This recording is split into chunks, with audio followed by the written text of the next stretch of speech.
This is the 19th season of Bass Talk Live. BTL is presented by Bass Cat Boats, Strike King Lures, AFTCO, Pro Guide Batteries, X Zone Lures, Shoreline Boat and RV Repair, Spro, Gamakatsu, Big Bite Baits, The Bass Tank, Denali Rods, Beatdown Outdoors, and Sunline. BTL coming at you.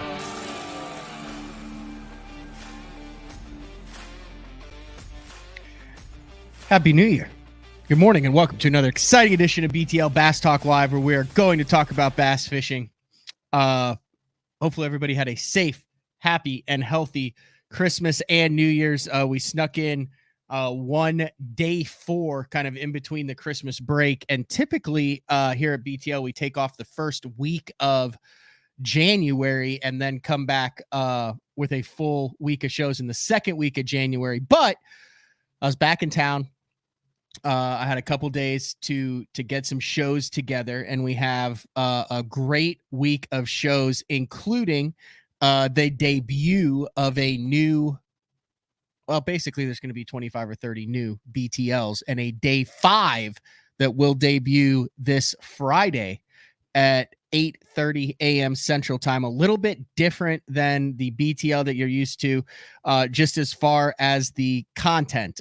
It's still just going to be the one-on-one interview form, but it is called Guide Day, Day 5, and we are going to be talking with some of the most intriguing and interesting guides across the country. So there'll be more details on that in the coming days. Day 4 is going to stay the same, Thursday, 8:30 a.m. Uncle Frank will be back for another year of shows, and then Monday through Wednesday. So Monday through Friday, BTL programming this year, along with Fishing the 9 Opens and a myriad of other things. So it is going to be a very busy 2024 with BTL. A big shout out to the BTL listeners and viewers for making that possible and making that happen. Today's show is a BTL favorite, I guess a regular on the show, but we also have a BTL debut, and that would be none other than Miles Burghoff and his daughter, Riley. What's going on, Miles?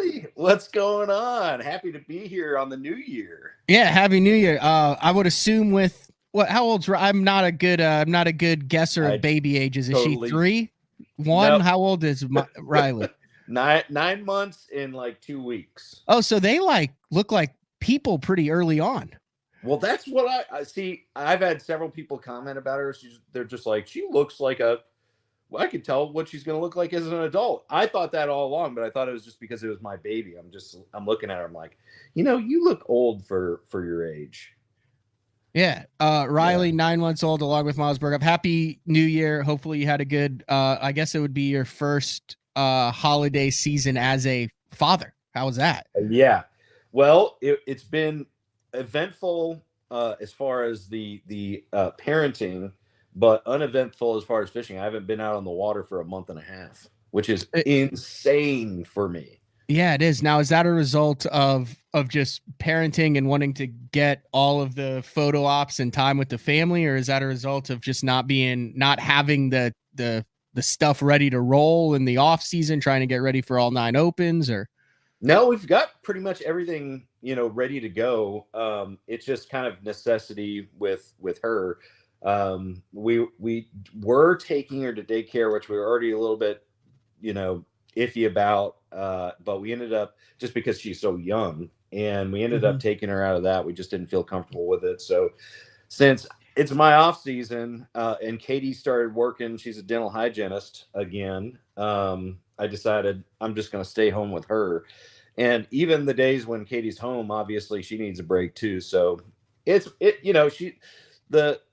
my wife and Riley have to sacrifice the rest of the year when I'm on the road. So I just figured, stay at home. So I like it. She's already behaving better than the majority of BTL guests that we've had on the show. So, and like I said, so here's what we're going to do.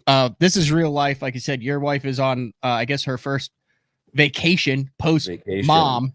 Yeah. And so you were like, hey, I got I got Riley. And I have no idea how this is going to go. This is kind of like jumping in your first tournament ever. Like you're not really sure how it's going to go. Right, Riley? So far, so good. But should it may be in a truncated and abbreviated version. Oh, excuse you. Excuse you. Bless you. You say excuse you or bless you? I think you said bless you. That was a Yes, good sir. one. That was like running through mosquitoes at 60, just all over. I'm just glad she had the plug in. Yeah. It's always good in the boat or the baby. So we're gonna try to yeah, I just jinxed it, as he said. We're gonna try to work through a BTL, and then in the back half of the show, we're gonna let you go do dad stuff, and then we'll dive into the NPFL roster. 127 anglers in the NPFL. Like I said, I'm calling them the cat league because they have 9 lives. They keep coming back and coming back and coming back. And this year it seems like it's stronger than ever. 127 anglers, some legendary names on it, past classic champs, past anglers of the year, current anglers of the year, $1 million club guys. It is a very intriguing NPFL, National Professional Fishing League roster that will debut. And then what I wanted to talk with you about was I wanted to just kind of talk a little prognostication or thoughts on this year, kind of as we kick things off January 2nd. But it also occurred to me, you had like your best part of your year with a newborn. Yeah, well, there was, everybody was promising me a win this last year because of the baby pattern. I heard that so many times, and I think that there's something to that, except for when you're building a house, changing leagues, developing a property, all those things at once. It was actually a pretty stressful year. And you could see, like, I had 3 tournaments where it was just like, dead in the water. But, other than that, it was actually not a bad season. Like, I fished pretty well when I ended up like just focusing on what I like to do. So, as far as I cashed 5 checks out of 9 tournaments in the opens, that's something I'm happy with, honestly. So points year, terrible, but as far as cashing checks, it was all right. When you talk about kind of maturing as an angler, I remember everyone always talked about it, marveled at KVD about what he could do off the water and how it cut into his time on the water and how he was still able to remain dominant. Yeah. Which is a little bit like, have you noticed just with being a dad and with having all this stuff that your priorities have kind of changed? I mean, I remember covering you during, I think you had an AOY run on the FLW tour. Hi. And you've had, you've had the TV show, you've been all in on this, but just talk a little bit about that priority shift kind of over the past 4 or 5 years. Man, it really has changed. It really hadn't changed that much, prior to Riley, but like when she came into this world, there's a whole new weight to it. That's why, like, I had a hard time like really accepting that baby pattern thing that everybody think about, because everybody says that, oh, it just relaxes you a bit. It did not. It did the exact opposite for me. Like the whole weight of life just was on my shoulders, for a good portion of the year, because it's heavy, man. Yeah. Having your first kid, it's a heavy feeling. It's been so awesome. Like she's the best thing that happened to me this year. And, she's an amazing little baby, and I love being her dad, but it is, it's kind of scary. So like, are you in practice, like thinking like, oh my gosh, I have to provide for this child out? Yeah. Or is it like, are you sad that you're missing stuff? Or is it like, I mean, I can't relate to that currently, but I mean, I know a lot of our listeners can, and I think there's a lot of viewers who have kids and struggle with, hey, do you do the kid thing on the weekend? Do you still fish? Like, how do you balance that between like passion and purpose in life and then fatherhood and family life? Because I would imagine that's got to be a weird struggle internally. Well, this year there was no balance. I mean, that was part of my issue, was there was no balance, because we had to build, a lot of people don't know, but we had to build this house because we were living in a 5th wheel. I'm going to put her in her wheelie thing real quick and then give her this wafer. I'll keep an eye on her. Yeah, she liked that wafer beforehand. This is a safe place where Miles, he's not just neglecting.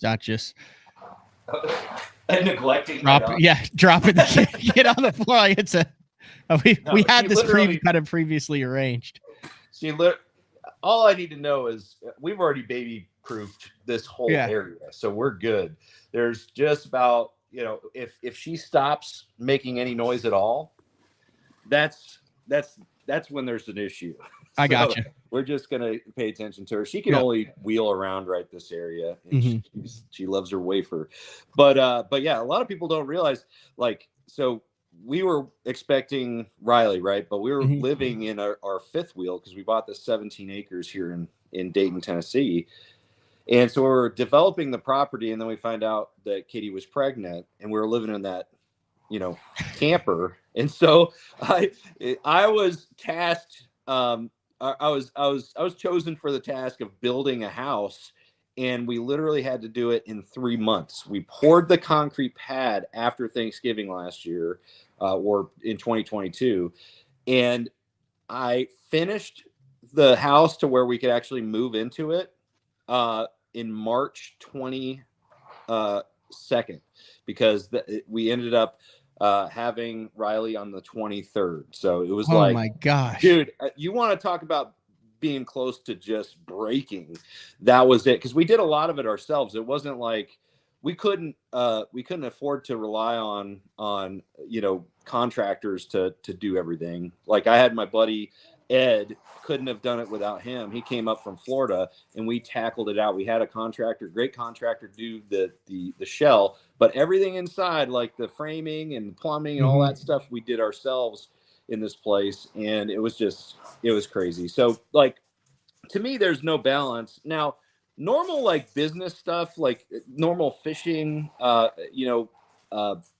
career business, I can handle. Like I feel like I can multitask that because I'm passionate about it. But when you throw into the mix all these other things and then having a baby, it was not easy by any means. Yeah, and I would imagine it's like that with regardless of what your occupation is or what you're doing. Oh, yeah. I mean, dude, it had to be like just one day at a time. And then you've got a bozo like me probably calling during tournaments going, now, is it important that there's any chartreuse on that chatterbait? And you're like, dude, you're probably like, dude, I don't freaking know. I'm just glad I got to the dang lake. Well, that was one thing. Like I found myself, we talked multiple times during practice, and I found myself actually like reaching out to people, my friends that are practicing more so than ever. And then it wasn't till those events where I just didn't pick up the phone once in practice and just went and did my thing. That's when things started to click. So that's kind of what I've taken from this year. And I don't know why I have to keep relearning that lesson, but just go do your own thing, and it works out. It's a whole lot easier. That's why I'm looking forward to this year. Why don't you think any of the dudes who had a lot of experience, and I'll throw you in that bucket, I mean, you fish at this level a lot, made the Elite Series this past year?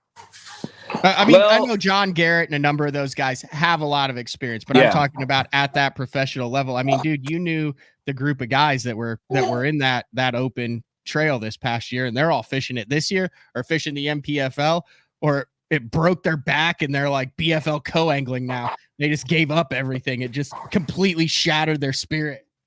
I don't know. I think it was a pretty extraordinary year. I think there's also a lot of hype around forward-facing sonar and like the implications that has or doesn't have, or whatever. There's a lot of arguments on that, and I think that a lot of guys, I just did not. I said it from the very beginning. Like, if you don't fish good, you're just not going to make the Elite Series, and I did not fish good, this year in several events, and so if you're not it doesn't matter who you are, what your accolades have been in the past. If you're not fishing good and applying your experiences that you've had over your career into what's happening on that lake at that moment, you're just not going to do well. I think that a lot of anglers, including myself, that have been around the block, a few times, I think we lost a little bit of focus on like what we do well, because we think that we have to fish forward facing sonar and do this stuff that other guys are doing out there that is really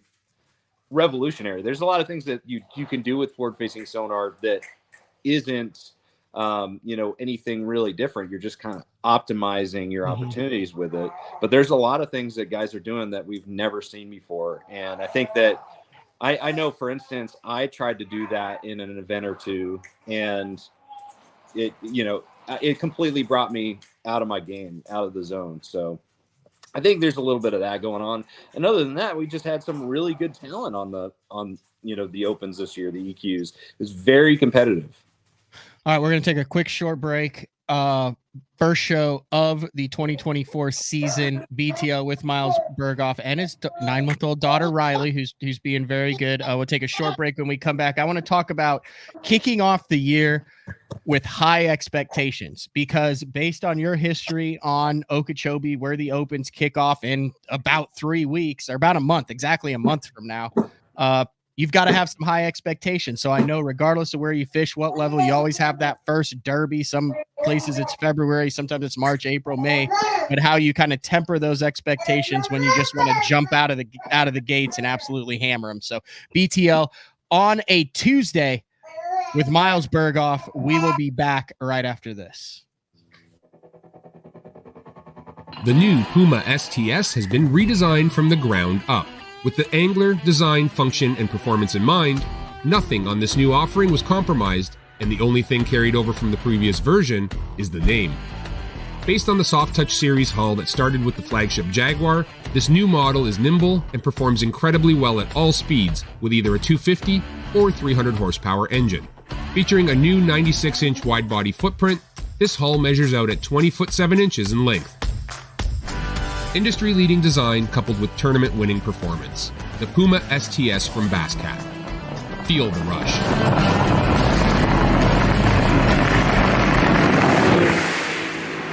I'm the kind of guy that never leaves a house without a pocket knife, and Gamakatsu's come out with the EDC series of knives. EDC stands for everyday carry, so whether you're on the water or off, you can always have it with you. The best thing about it to me is that assisted open feature. With this D2 blade, you've got it right here at your fingertips, so if you can't find your scissors, you need to cut a knot, you need to cut your braid, you've always got it. Make sure you check it out. Never leave home without your Gamakatsu EDC knife. Born in Japan, using technology, innovation, and precision, Sunline produces the widest selection of fishing lines at the most technologically advanced line factory in the world. Manufactured at the strictest tolerances to produce victories at the highest levels of tournament bass fishing. From household names like Christie, Swindle, and Cruz, to young guns like Cook, Logan, New, and Welcher, they all trust Sunline to take them to the top of the leaderboard. Choose the line that will give you the strength to guarantee your confidence. Sunline. Have you considered purchasing new electronics for your rig? The type of mounts you choose to protect your investment should be part of the decision-making process. No matter if you prefer 1, 2, or 3 graphs up front, Beatdown Outdoors has a solution for you. Adjustable, versatile, rigid, and made in the USA. What's your ultimate electronics setup? Check out the full selection of Beatdown Outdoors products by visiting beatdownoutdoors.com. All right, we are back. Miles Burghoff kicking things off in 2024 for BTL. And like I mentioned before, that first derby of the year, I've always kind of struggled with, because regardless of what level it is, you always want to get off to a good start at the beginning of the year. You want to meet your expectations, to get things off, whether it's for your club angler of the year, whether it's for the Opens EQ. And you're in a unique situation where we're headed to Okeechobee, a place where you've had a lot of success before. And we talked a little bit off camera when I booked this show. But how are you kind of preparing and approaching Okeechobee without having your expectations set too high going into that first event here in about a month? Okeechobee is by far my favorite tournament fishery. When I was going to school down at University of Central Florida, that was, my spot. I just love it. I just have like the thing about Okeechobee is like, you can't fish it by history. There's a lot of lakes that you can fish history. The only thing that you can do on Okeechobee as far as history wise is like the different techniques. So I really am not doing much as far as preparation. I don't think I'm going to be doing any pre-fishing. I'm definitely not doing pre-fishing. I toyed around with the idea of going down there and driving around, because the one thing about Okeechobee is that the grass is what is so important on that fishery. So knowing how the grass lays out and like what areas look good and have all the ingredients, like that's the most important part. And so, you know, the last time I was there, we fished the pro circuit there in 2021. I got a top 10 there, and a lot of it had to do with going down there, driving around, and just looking for the areas that look good. So fortunately, you know, we still have 4.5 5 days of practice. Yeah. 5 days of practice. Yeah. So I can take a full day, even a day and a half, drive around the lake and pretty much know exactly the areas that I want to focus on for the, you know, the event. So I'm really not doing a lot of preparation, which I love. I'm not saying that like I'm a shoe-in at that event or anything like that, but it's a fishery I feel comfortable with. Everybody says, oh, it's changed so much, but I've seen it when it was so low that you couldn't get within 150 yards of the grass line, you know, with your boat. Yeah, like when it was like 9 foot or even less than that. It was crazy back then. You know, when you had to fish just offshore flats, you know, with lipless crankbaits and stuff like that. So I've seen it, you know, change over the years. I never fished the same place twice, it seems like. So I can't wait to get down there. What are some characteristics that all consistently good anglers in Florida share? I think that they don't make it too complicated. It's really not. When you learn Florida, you realize how easy it is, or how simple it is. Maybe not easy, but simple. So almost like smallmouth fishing? Yeah. I liken it to fishing up north a lot. And again, I overcomplicate things. We talked about going to the St. Lawrence River last year, which I sucked at. And I overcomplicate things. I don't have a lot of experience down there, but that's the biggest thing, man. And I also see a lot of people, they don't know how to practice Florida. You know, they everything looks good, so you just want to slow down and start picking everything apart. But you just got to like kind of, you know, run around until you find the right areas. Excited with the changes that Bass has made. I don't think I've had you on since we talked about the changes that they made going forward into 2024. Yeah, I like it a lot. Obviously, the payouts are kind of the biggest deal. I mean, under the new payout scale, I would have made an extra 6-something grand last year. So the payouts are the best I've seen in a long time. And they've also, you know, deepened the payouts a little bit. I think we're going down to 45 places now, which isn't a lot, but I've been on the bubble. Yeah, that would give me an extra like 12 grand over the last 3 years. Yeah, so I think it's moving in the right direction. You know, it's still not great. It's still hard to make a profit on, you know, fishing the opens, but they're going in the right direction, and you know, the exposure opportunities I believe have been increased, and so overall I think Bass is really trying to you know, bolster that trail. And so I'm all in. I'm really happy to see the changes for this year. Obviously, we're all fishing it to make the Elite Series, but it is awful nice that they're making the changes to make it, you know, a little bit easier for us while we're fishing the opens. Bass Fanatic, I hope I'm not like letting the cat out of the bag or anything, but he said that Matt Steffen talked about it on something. He said Matt Steffen mentioned that you guys were planning a TV show. Well, we don't have anything, you know, solid yet, but we're Matt and I are really good friends. We've been, you know, kind of like best friends on tour when we were fishing the pro circuit together. And we've always wanted to do something, you know, content wise together. So that's definitely, you know, we're working on doing something. I don't know exactly what it is. TV show is way too early to say TV show, but we definitely want to work together because we really enjoy, you know, fishing together and hanging out. Because he's got 2 boys, you got a 9-month-old. You both drop videos on your YouTube channels every single day. Yeah. He's new to the BPT this year. You're fishing all 9 opens, and you're gonna add a TV show. Yeah, right. It's a weird time too early for that. It's a weird time to be a I mean, you're a professional angler. It's a weird time, in my opinion, to be a professional angler, because with all of the social media channels now and everything that we're seeing getting dropped with new podcasts and series and shows and content, it almost feels like you're never doing enough and someone is always doing more than you. And then you add and add. I mean, do you get that feeling too when you're trying to put together kind of your portfolio? All the time. And the thing that I have to keep reminding myself of is that everybody has an audience, right? Now, some audiences are a little bit smaller than others, and I really had to change my mindset on it, because like I've always been results based, results focused, and when you're talking about like building a YouTube channel, like my YouTube channel grew a ton this year, but it took a long time for that trend to go in the direction where it was actually seeming like it was worth my time. And so you got to just do it for the viewers. You got to do it for yourself and do it for the viewers, and just create the best content possible. And I sincerely think that if you get people excited about fishing and teach them how to do it better, it's just all going to work out in the end.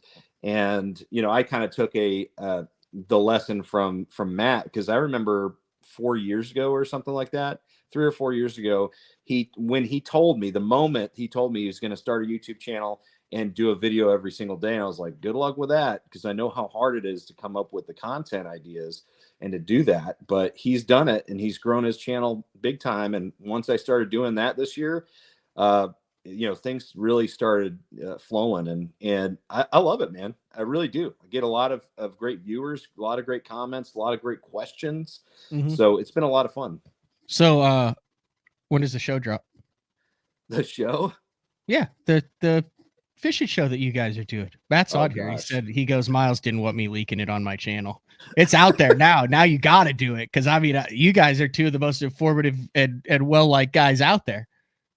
Well, we're working on something. I don't know. We're working on something. That's one of the things that, in this business, you want to be able to own the content that you're putting out there.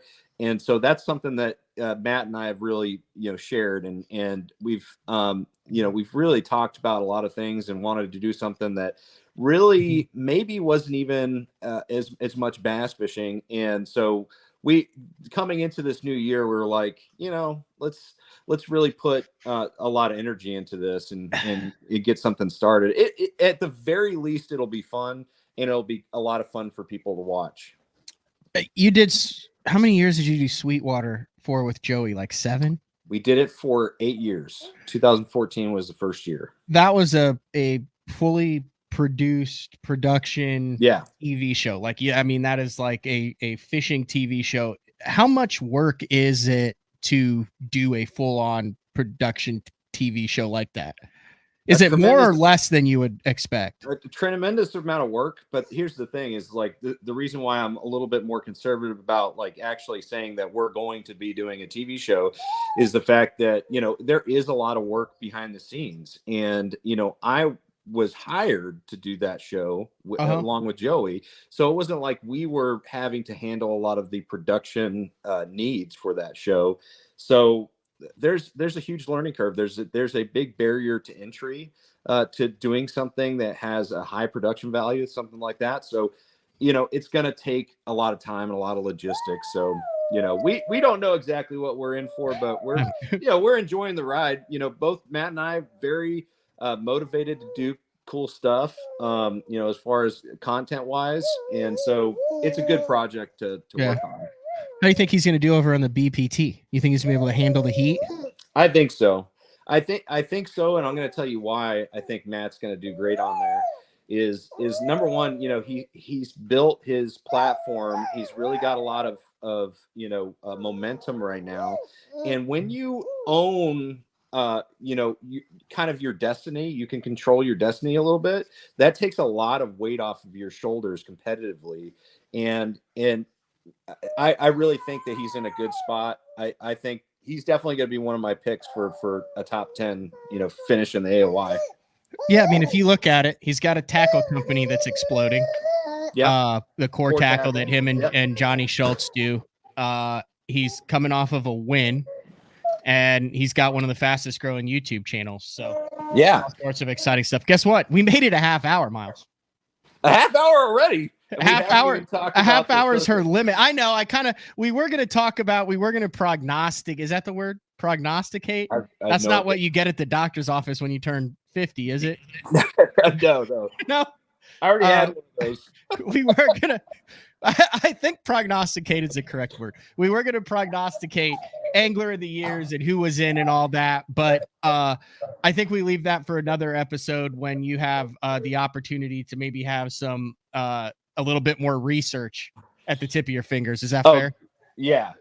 No, I appreciate that because she's a really well behaved baby, but She did a very good job. She needs more attention, but yeah.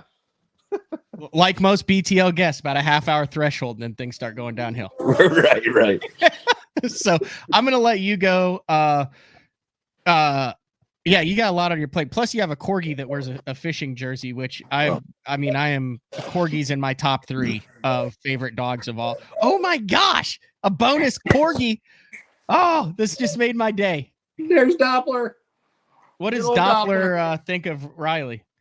Is he a little jealous? He's tolerant. He's very tolerant. He's starting to get to the point where he'll actually come over to when Riley's in the wheelie thing that she's in right now. Turn around.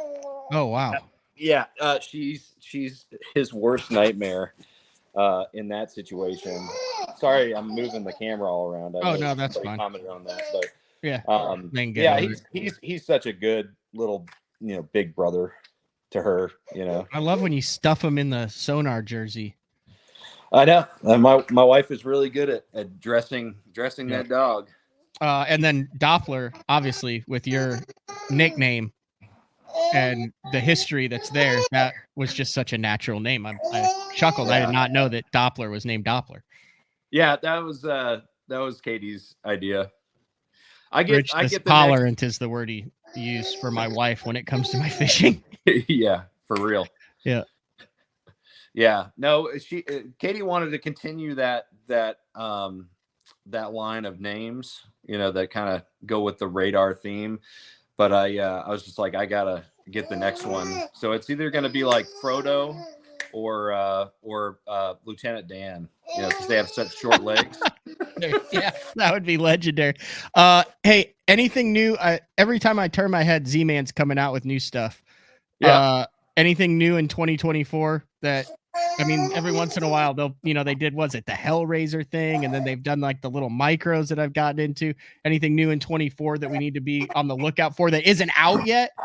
Well, not that I know of. I've got a call in with them at some point. I wanted to kind of, see what they've got working on and see if I can help them with any prototypes or anything like that, testing. So right now, I don't know of anything that's brand new that's going to be coming out, but some of the new baits, like a lot of people have been asking me about that chatterbait Elite Evo. Yeah. What is the deal with that? That is a pretty awesome chatterbait. It really is. There's times where you're going to throw that instead of a jackhammer. Yeah. Mm-hmm. Yeah. Really? Honestly, I've fished it.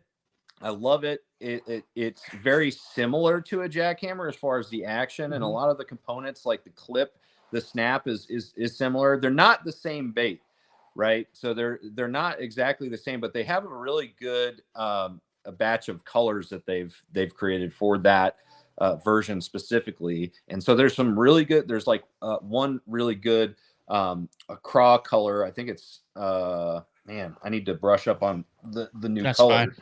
Names, but there's some really cool colors in that line, and so that's kind of, for me, that one craw one I'm going to be fishing quite a bit. It's like a red and green pumpkin. I need to look at the color. I'm a bad pro staffer. I'll pull it up and see. Here we go. Let's see if I can make this work here real quick. I think I got it. It's got to be that right there, isn't it? Yeah. Yep. That one right there, lava craw. That's I knew it was at the tip of my tongue, but and another thing that they did really well with is, Sam. So one of the things that I get some complaints about the paint holding on the blades of some of the chatterbaits, and when I picked that chatterbait up at ICAST this year, the Evo, I realized that the resin that they used felt denser, it felt thicker. And I asked them about that, and they're like, yeah, we ended up changing that, so it should be a little bit more durable. They've got not only shiny blades, but they've got painted blades, and then they also have glitter painted blades as well. So that they've really kind of elevated that, and it's only $9.99, which is a lot less. And available right now in stock, 3/8 ounce and 1/2 ounce at omniafishing.com. Working on some cool stuff with Omnia moving forward into 2024, but looks like they're going to be back, and always nice to be able to kind of get their take. But yeah, those are in stock. Yeah, you can see I like one of the features there. It's kind of got the jackhammer look a little bit to the head, and then the tied skirt and all that. Again, it's not a replacement for the jackhammer, but it's definitely a good addition to the chatterbait line. And like I said, really cool colors. And they also came out with cool one. Yeah, and you can see the glitter on the blade there. Bamacraw. Yeah, Bamacraw. Yeah, there's a bunch of them. And then you've got the new Chatter Spike, which is a trailer that they designed for it in Elastec. And that I've been doing quite a few videos on my YouTube channel about both of those recently. Yeah, I'm sold on this one, Miles. That's a good little nugget. Sponsorship wise, everything stay the same. Everything's pretty similar. We added a big one this year is Lowrance. We're actually going to be going away from the 3 brand system, because over the years using 3 brands, I still work with bassboatelectronics.com, but using the 3 brands, I've realized that I just really have always loved my Lowrance systems, my HDS units. And so we're going to be doing all that. All HDS units on the boat next year, and we're also going to be switching over to the Ghost, which I'm really excited about. I've heard a lot of really great things about that trolling motor. So we did that. We've added Sims apparel, which I'm really stoked on, because not only do they do a lot of stuff for bass fishing, but the stuff that I do in Alaska, it's a perfect fit. And they got a lot of plaid stuff, which is flannels. I've gotten into the plaid too. What is it? I've gotten into the flannel and the what is it called? The red and black plaid. There's a name for that type of plaid. Lumberjack? I don't know. No, there's some specific name for that color, but yeah, I've become a big plaid guy over the past 2 years, which I never really was. Yeah, no, I have been over the years, but I haven't had a apparel company that I've been partnered with that kind of fit that style. It's like all sun hoodies and t-shirts, that sort of thing. And of course Sims does that, but they also do a lot of other stuff too. So really, and I've been using their waders since 2005, Buffalo plaid. That's it. Yeah. Buffalo plaid. I didn't never that right there, that color. Ah, gotcha.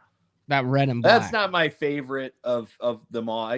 I'll wear a buffalo plaid during the holidays, but that's about it.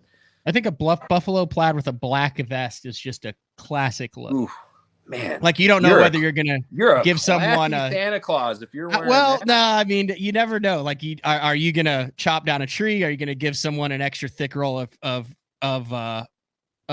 paper towels? You don't know what's gonna happen. You know what I mean? Yeah, for sure. Let me get your take on this. So I'm kicking off, and I kind of announced at the beginning of the show, day 5 for BTL, and it's called Guide Day, where and you might actually be a good candidate for this. I'm actually started out on Friday with Captain Justin Jones down in Florida. Yeah, He does the peacocks, the clown knife fish, also guides on Okeechobee, but my thought, and have you heard of any other shows that are doing this, is to really get to know the guide, the story behind the guide, the cool things that they've done, what makes their experience different. And then you spend an hour and a half with them. So if you're going to spend $5,000 to $5,000 on a trip, at least have somewhere, where you can go listen to the guy, know what he's about, know a little bit about the backstory. You think that's valuable for the guides that are out there? Oh, heck yeah. Dude, I've got a lot of guide buddies, over the years, both in bass fishing and trout and saltwater. They're the most interesting guys on earth. Dude, they've got so many cool stories. I think that would be awesome to be able to watch a show with, learning about their backstories and learning about all the crazy stuff that happens on the water. I think that would be a great show idea, honestly. It's so great that I did it, and it debuts this Friday. We record tomorrow with Justin Jones. Also, I've had okay, so I'm in a little bit of a pickle here too. So I went down to Mexico this past year. I was working with Pro Bass Adventures. Had a 10 out of 10 experience. Like literally, I likened it to an Alaska experience for someone who had never been to Alaska. You get to see that look in a lot of people's eyes where you're like, oh my gosh, this person's having the top 5 moment of their life, right? And you get to witness that all the time. But I wanted to do a BTL trip. Riley wheeling off, or is she good? Yeah, she's. Are we gonna lose dirty laundry? Oh, I gotcha. And I'll let you go after this. But anyway, I mentioned, so I talked with the owner, Pro Bass Adventures. I'm like, hey, well, let's do something with BTL. I want to get a group of BTL people together. I mentioned it, and we will have more details in the next couple weeks as to how the BTL listeners can be a part of that trip, which we may have to add a second trip because it's already rapidly filling. I was like, hey, 18 spot max. I was like, now if we don't fill this, like, let's make a cutoff of May 1st. And I think I mentioned it once, and I think we're gonna maybe have to add a second trip. Nice. But no, I've gotten into the guide stuff. Like, I feel like for some bass anglers, there's like a taboo, like, oh, I don't need a guide. I'm a tournament bass angler. I know what's going on. Dude, sometimes it's nice to go with someone and relax and know what the hell is going on and just enjoy the experience. And if you do it right, it's a great friendship and a great time on the water. And it's not a, hey, take this and cast here. It's like such a cool experience. And that's kind of what I want to try to bring. Well, Justin Jones, he's a buddy of mine. He's an awesome dude. Oh, is he? I've known his dad for a long time too. I've actually stayed down with him at Okeechobee a couple times, and he is he's awesome. His dad's awesome. So you're gonna have a good time. I didn't know that he actually guided down and for peacock bass. So yeah, and clown knife fish too. Ooh. Like he does the whole exotic thing and stuff. But like I said, I fished with him. He practiced with me for a day on Watts Bar and actually caught him really good behind me. And I thought he'd be a great one and really enjoy the time in the boat. So I thought he would be a great one to kick things off. But I'll be picking your brain to get. I mean, I want the most eclectic, off the wall guys that people need to know about. Like if you're going to drop some coin, like this is a character. Yeah. 100%. I'm sure you could think of them right off the top of your head right now. You're already going and your head's working a million miles an hour. Oh yeah. I've got a bunch of guys that, not as many in the bass. Yeah. I don't think it has to be bass though, because like if I'm hiring a guide, I want to catch a clown knife. I want to go catch a wild rainbow. I want to do a sturgeon. I want to, you know what I mean? Like some of the stuff where it would really benefit you. There's this dude, Alvin Dedu, I think is how you pronounce his name. Don't be giving away show ideas. What's that? You'll be giving away show ideas. Yeah. I got to keep this stuff under wraps. All right, never mind then. Just tease him. Super, super unique dude. He fly fishes. He does both salt, so inshore and bass down in Texas. He's got a great YouTube channel. I actually did a Yeti short video with him on the Devil's River in Texas years ago. So they did a Yeti story, short video on that. And we had a blast, and he really cool dude. So he would definitely be on the short list. All right, Miles, I'm going to let you go. Anything else you want to get in here? Yeah, I do want to, since we didn't finish with the new sponsor stuff, and Matt is probably watching right now, I want to give a shout out to Core Tackle, because I'm going to be working with them a little bit this year. They've got some great, terminal tackle. They're doing great things with the hover rig, the Ozark rig, and stuff like that, the tush swim bait hook. And other than that, anybody out there that wants to come over to my YouTube channel, you are more than welcome. I do a video a day, or at least I try to, and so love you over there, and the Facebook and Instagram too. Did you get that? Did you squeeze that title sponsor money out of Matt Steffen? No, no. We are gonna, we're gonna do some great content this year with that deal, but yeah, check it out. Yeah, they got some really unique hooks over there. So yeah. Look at that, man. It's growing. It's getting bigger. Where'd you start the year out at? 8,000 subscribers, and we got like almost 1.3 million views this year. Yeah. Congratulations. Thank you. That's fantastic. Yeah, you got a bunch of stuff going on. I'm looking forward to seeing you down in Florida. Yeah. Shout out to that Bass Boss book in the corner there, by the way, before we leave. Yeah. My favorite book of all time. It's a pretty good book. I mean, everything up here kind of has some meaning to it. I have the most expensive sticker known to man. That right there is a $18,000 sticker. I got a couple cool ones. I got a bunch of Epic Eric, the Bass Lab stickers that he sent me. Those are awesome. Yeah, have you not seen those? He should do NFTs. He's got if that's a thing anymore. Is that still a thing? He's got the Tug Life, the Epic Eric Bass Lab, Keep on Grinding. Oh my gosh, I'm gonna have to call him for my logo. The She Thick. She Thick. Oh man, I'll love this stuff. But I did not want to. I put on one of the. There's a bunch of good ones here. I put on one of the smaller ones this year. I didn't want to waste one of the big ones halfway through the year. This is a freaking awesome one. Rise and Glide. Yeah. So I want to get a She Thick onesie for Riley. Ooh. She's putting on the poundage. She and I got a buddy. I saw him over break. So his wife is like a all universe athlete. She's like set every record at the college, and I think she's almost 6'2", very athletic. My buddy Nick is 6'4", was not the most athletic, but is still athletic. And they have a daughter that's 2 that's in like the 100th percentile. Whoa! So they are not saving for college. They're getting that athletic money. That is pretty much a guaranteed full ride. Nice. All right, I'm gonna let you go. Take care of the kiddo. Cool. I got a diaper to change. I can smell it. Oh, that's lovely. All right, man. Thanks for having me. Happy New Year. See you guys. Let's get this year started. All right. See ya. See ya. All right. That is businessman, family man, YouTuber, and professional angler Miles Burghoff. We're going to take our final break of the show. And when we come back, we'll dive into the 127 angler roster that was just announced this morning for the National Professional Fishing League. It's BTL on a Tuesday. We'll be back right after this. Elite Series Pro Daryl Gleason here. My Pro Guide batteries keep me going on those long tournament days and long practice days. Always plenty of juice, never fail. The best part about Pro Guide batteries, it's the people behind the company. They have over 40 years experience in the battery business, keeping all of us fishermen out on the water longer, catching more fish. Check them out at ProGuideBatteries.com. What's up, Bass Talk Live fans? Brandon Polnick here. And ever since I won a couple Bassmaster Elite Series events on X-Zone Lures, I've been getting a bunch of questions of what makes them so special and different. And really, the truth is, it's in the details. The little details, things like no cheap fillers in their plastic. That gives you more lifelike action, more realistic and vibrant colors.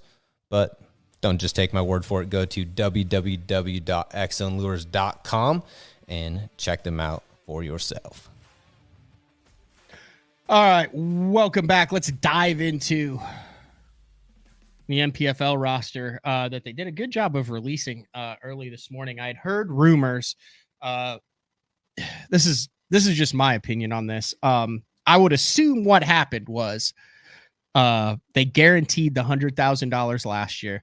You had Jason Williamson and most notably Patrick Walters and a number of other either MLF Invitational or I don't think there were any other Elite Series anglers that fished the NPFL.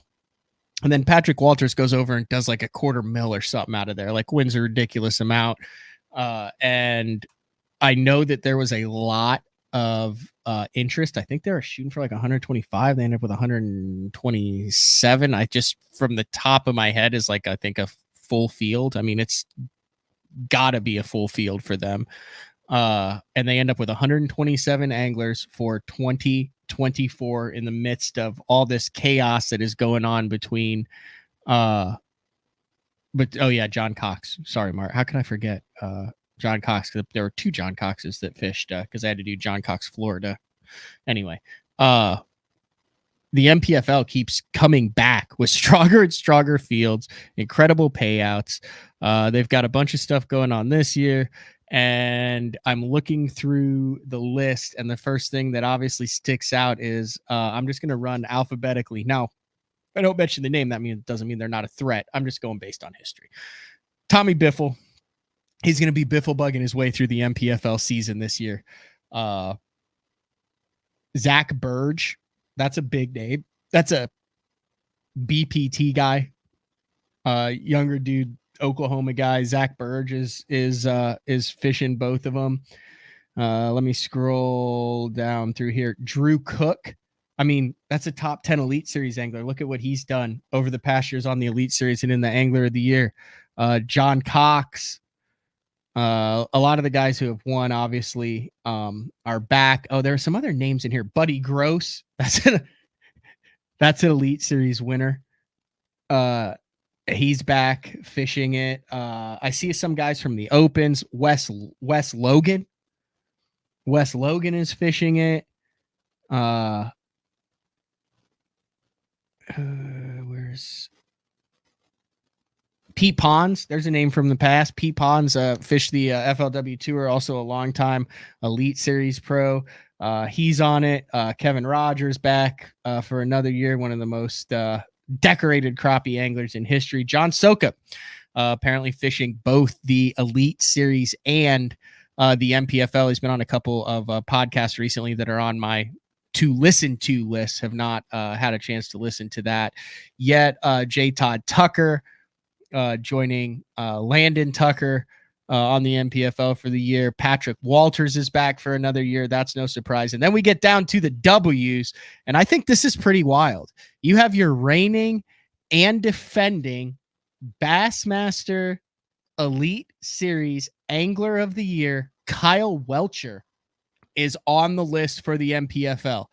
You want to talk about three guys who are in their prime, fishing as good as anyone in the world right now. You take Drew Cook, Kyle Welcher, and Patrick Walters, and I wouldn't want to go up against those guys any day. That's a pretty stacked field there. Also, you have David Williams, Elite Series angler, Jason Williamson back on it. I might have missed one as I went through that, but a lot of other recognizable names on that field. So a really good field for the NPFL. All right. I need to get back in the swing of things. I'm headed over to the man, the myth, the legends, Mark Jeffries' house. We're going to work on some new promos, cut some new things, change up some stuff going forward in the next couple of months. But I do want to give a big shout out to Miles Burghoff for jumping on, doing daddy duty and BTL duty. And then I also want to preview what we got going on the rest of the week. Arizona's Dean Rojas joins the program tomorrow, January 3rd, live at 8:30 a.m. Central Time. Then we will drop a day 4 episode on Thursday, and then the debut of Guide Day, day 5 on Friday. And then stay tuned to my social media or basstalklive.com or basszone.com for the schedule next week. I know we're going to have Johnny Schultz, maybe the Omnia guys. Oh, dude, I got a really cool show coming up. A bait maker. This is a throwback show. And I talked to this guy last November or December. One of the guests hooked me up with him. Todd Klein actually hooked me up with him. This is like a nostalgia bait that goes back. I don't want to give it away. I mean, first time I heard about it, Jay Yellis was doing everything he could to keep anyone else from knowing about it. Anyway, that company has been through some changes. I've actually caught my biggest bass ever. The 11.4 came on one of those baits. But the owner of that company I have lined up for an appearance in January. We're going to talk about baits. We're going to talk about fishing. We're going to talk about the upcoming season. A lot of positivity headed forward into 2024. Thank you all for being along on this journey, and we will talk to everybody tomorrow with Dean Rojas. See ya.